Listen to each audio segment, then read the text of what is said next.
Welcome to Be Now for Tuesday, July the 18th. My name is Don McLeod, and I'm joined as usual by Fazal Khan. Faz, how's it going today? I'm doing well, Don. How are you? You know what? I'm still alive, so that's a bonus right there. For you, it's a bonus. For the rest of us. Yeah, that too.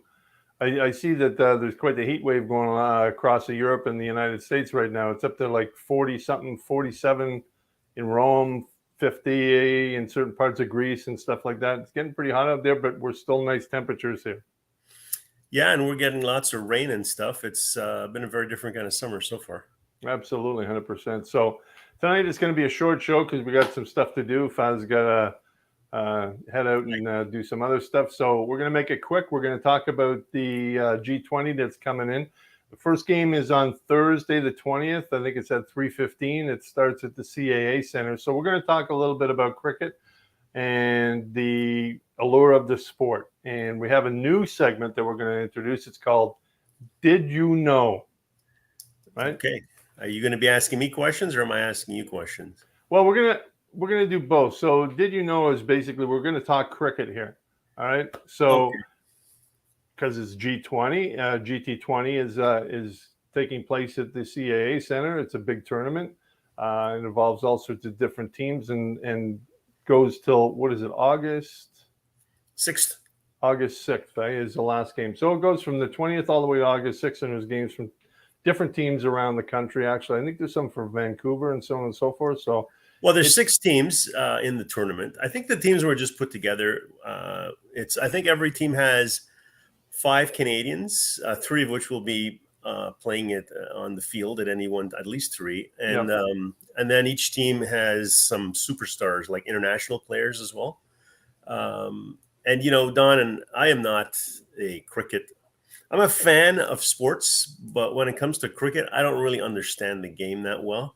You know, I get the basics, right? You hit the ball and you go back and forth between the wickets, and the team with the most wickets at the end of the day wins the game, right? Okay, so here we're going to talk about why is it called the GT20? Are you asking me, Don? Yeah, I'm asking you right now. Why is it called the GT20?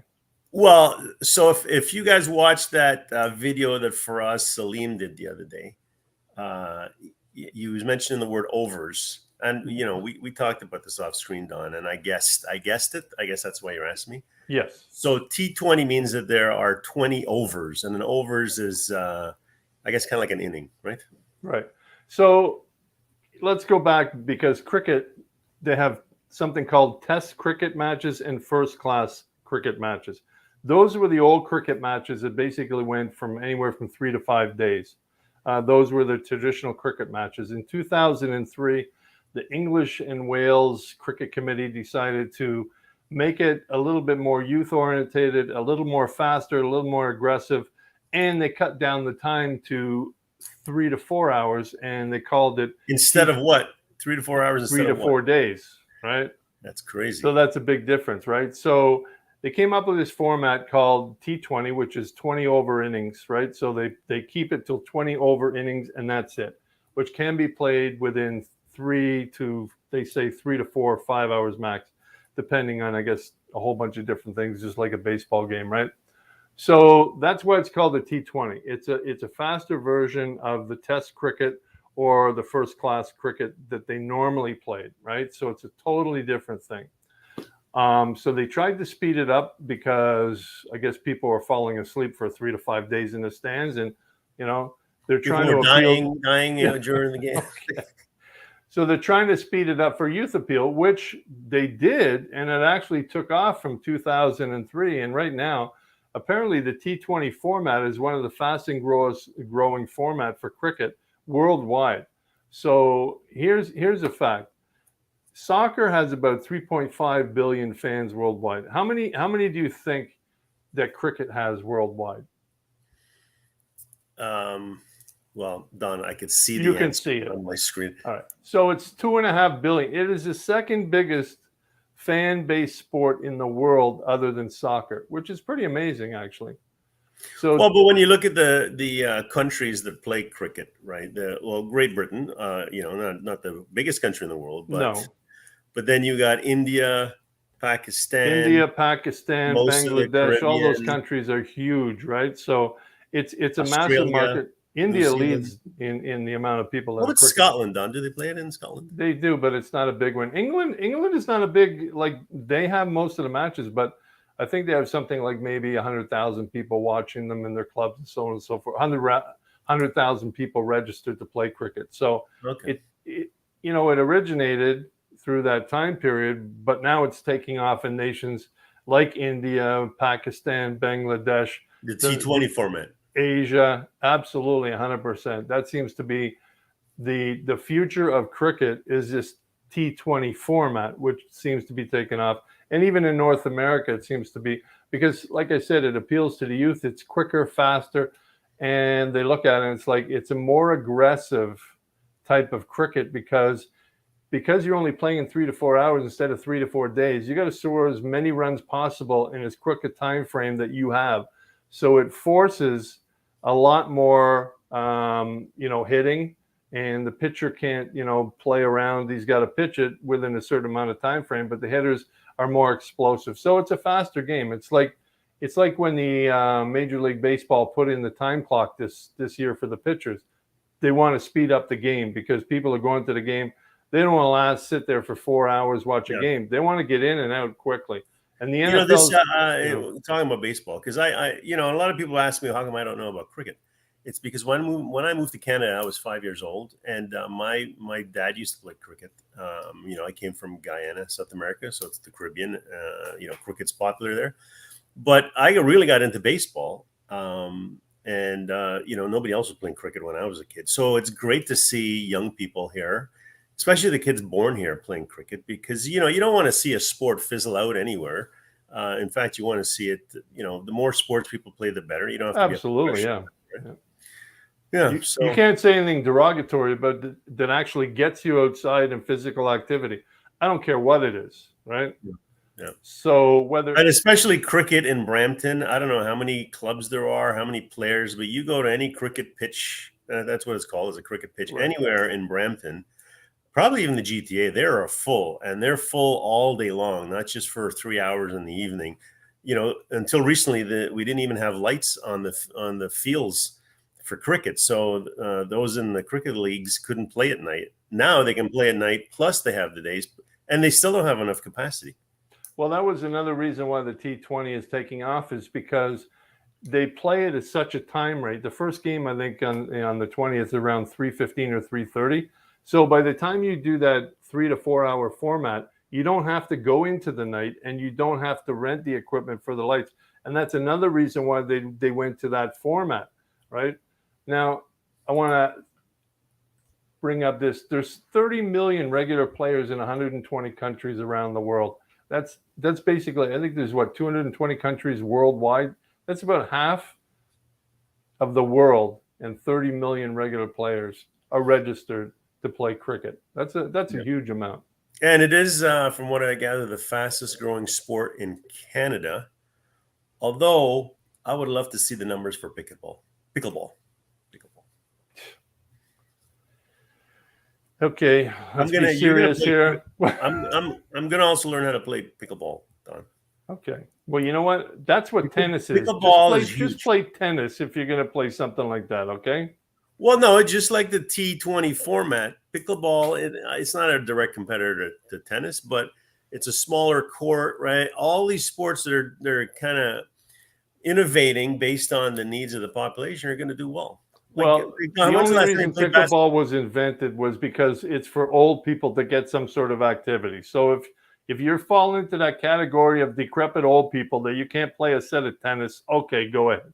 It's like if you're going to play golf, what are they going to do? Whittle it down and cut down the thing for old people? Come on. The sport's a sport. Is that golf is considered a sport? Pickleball's not a sport. Sorry. It's like ballroom dancing inside of the Olympics, okay? Let's keep that out of the Olympics, please, right? But this it's a good format. It seems to be taking off like crazy, and I think what they're doing is, with the T20 format, they're also making more money because it's more saleable to advertisers, right? So for that reason, it seems to be taking off quite largely across the spectrum, because more people are actually doing it, right? Yeah, I agree, Karen. Pickleball match. I haven't personally played pickleball, but I know people who have, and they love the physical activity they get. Okay. Yeah, you know what? If I play pickleball, you haven't seen me play tennis, right? I haven't played tennis in a while because of my knees, but I'm going in for the kill. It's like there's slams. I don't care. There's no, you know, Yeah. shuffleboard. It's done for this. Shuffleboard court. Yes, that'd be nice. You know, I'm getting to the point where yes, I can barely move. Right. But yeah, but back to the economics, Yeah. Don. Yeah. So this tournament in Brampton, and I highly recommend everybody go to one game because they've grown their own grass on the field. Like they've flattened the field. They've been spending the last couple of months preparing the field. They've built out a full stadium. I don't know how much it seats. Probably, I'd say I'll find out. But and it's scenic. It's like the in the back there's trees. I'm sure with a crowd there. Like that's just not an environment we see too much in Brampton, right? And Well, the stands are like, there's full stands there. It's actually pretty good. They've done a lot of work on it and stuff like that. It's too bad that it's been raining because, on a regular, I'm wondering how the field is going to be in regards to the shape of it, like because you don't want a field that's basically soggy. spongy and soggy and everything else, right? So, and it's got to last for 16 days, right? Yeah, That's that's the only field they're playing on. Exactly. So, you're playing on real grass and it's not like AstroTurf or anything else. So it's just like a football game. It can get torn up pretty quick, right? Yeah.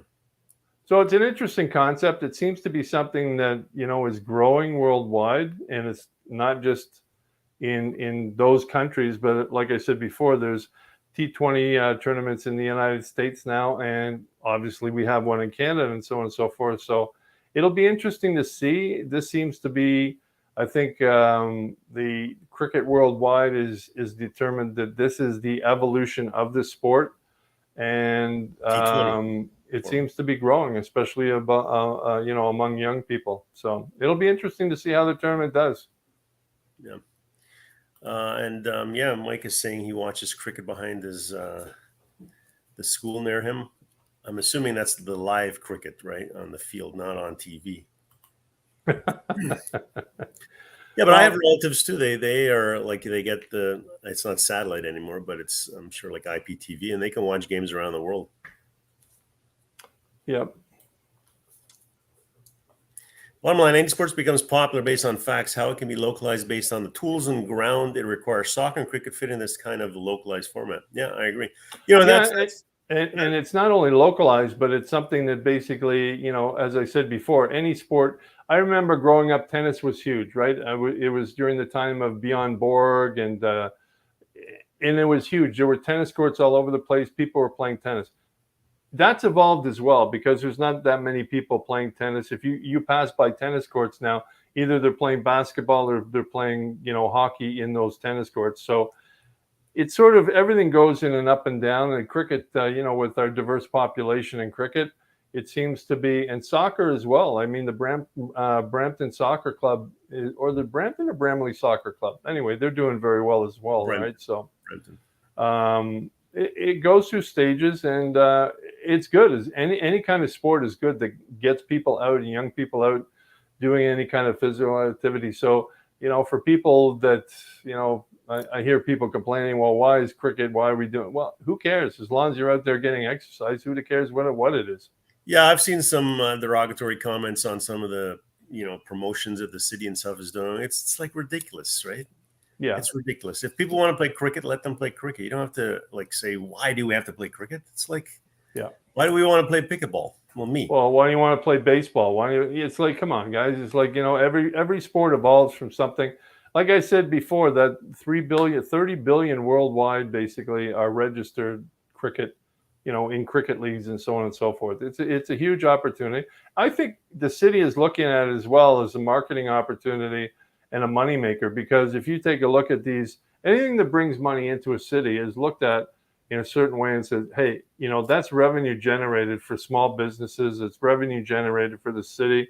And it's revenue generated, in all sorts of things, like a trickle down, right? So it's good. Well, you can't even measure the impact of broadcasting to around the world and having Brampton, the Brampton city of Brampton logo, on everything that goes out there, right? It's and maybe that's the criticism some people are doing. It's like, why would we want more people from those countries here, right? I think that if we get to the root of it. Well, there's a Brampton in England. You know that, eh?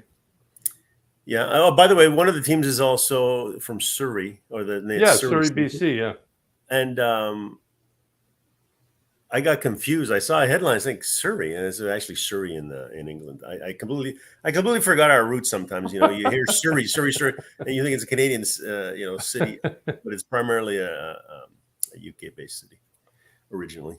Morelli brought the tennis racket is costing a soccer or cricket bat. Well, a cricket bat actually can cost up to $1,000. Those bats sometimes are very expensive, but starting off with a normal cricket bat is not as expensive. But yes, a tennis racket you can pay a lot of money for, $200, $300, $400. But I remember we were talking to someone in regards to, I think it was Faraz. We were talking about how much does a cricket bat cost, and he's like, it could go up to a real good cricket bat and everything else up to $1,000. So it's a sport that basically you could spend a lot of money, just like you can spend a lot of money for a baseball bat or a tennis racket. So, but just like soccer, it's an inexpensive sport for young little kids to play. You find a piece of wood even in a ball, and you're pretending you're playing cricket.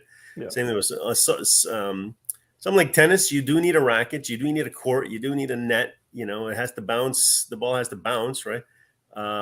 With cricket, that's why soccer is so popular. All you need is a ball, and you don't even need running shoes, and it's just a ball basically, right? Yep. So let's see what happens. It's interesting. Like I said, it's going to be a shortened version tonight because Faz got to head out, but we're gonna be doing some coverage on the GT20 on Thursday. I was asking you, Don, why is it the GT20, and you had a pretty obvious answer. Well, the Greater Toronto Area, right? So it's but each T20. So T20 is the name of the cricket format, and then you just add on wherever it is. So it's kind of cool the way they've set it up, and so that's a did you know fact for this week. Now you gotta know why it's called a T20, and in this case, a GT20. You got to work on that format, Don, because I can see the answers right on my screen. Yeah, I know, but I got to put them up there to show them. So I can't sort of mask them. Yeah, you can go old school, right? Just did you know, Don? Did you know? I'd rather do it this format. It's a hell of a lot easier. So anyway, if you have a chance, go out. There's a whole bunch of superstars. I don't know them on a regular basis. If you're a cricket aficionado, I'm sure you know the names of these guys. And like I said, it's a faster, quicker format of cricket. So I know three of the players, Don, because they have nicknames. We got Boom Boom Alfredi. Alfredi. Yeah. We got the Universal Boss. Okay. Chris Gale. And then we have the Turbinator. Turbinator, yes. Yeah. Who I forget his name. Sharif? Sharaf? No. I forgot his name. Somebody, look it up. Tell me his name. Okay. Anyways, I love these nicknames they have for them because it's easy to remember. And I guess these players, if you got a nickname, you got to be good, right? Harbhajan Singh. There you go.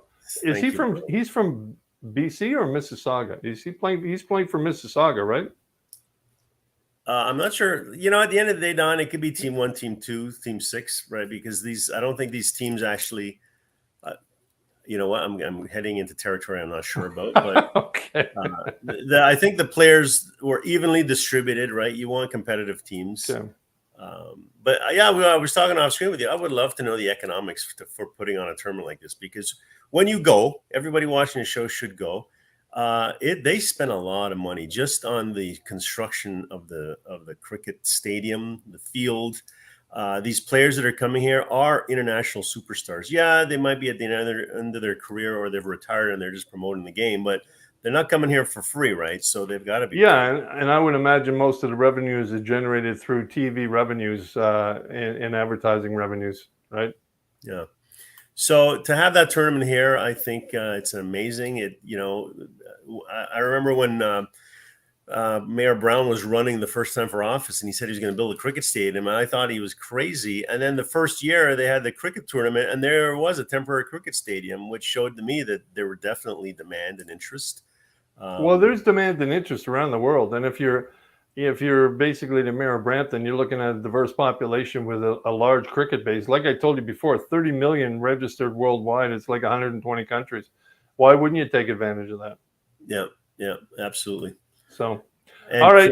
And Brampton right now, I think it's clear to say that we are the cricket capital of Canada. But, from some of the conversations I've heard and seen, the goal is to be the cricket capital of North America, which could be a very big market for the sport.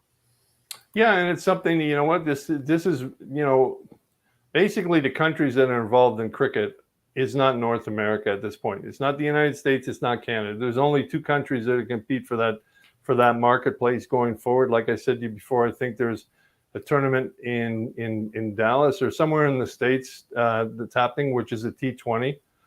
So they're already looking at that opportunity and saying, hey, we can make money out of this because it's a revenue generator, right? It's like they're looking to make money on this. It's tourism, hotels, right? Yeah, absolutely. Everybody Absolutely. can make money. Yeah. Every city in the world looks at something that can do a revenue generator, that can bring money in, that can bring prestige to the city. That's what they do, and that's what they're looking for. Okay. All right, Don. I gotta go. All right. We'll see you next week, and we'll have some footage from the first game of the GT20. So thank you for joining us, and we'll see you next week. Bye-bye.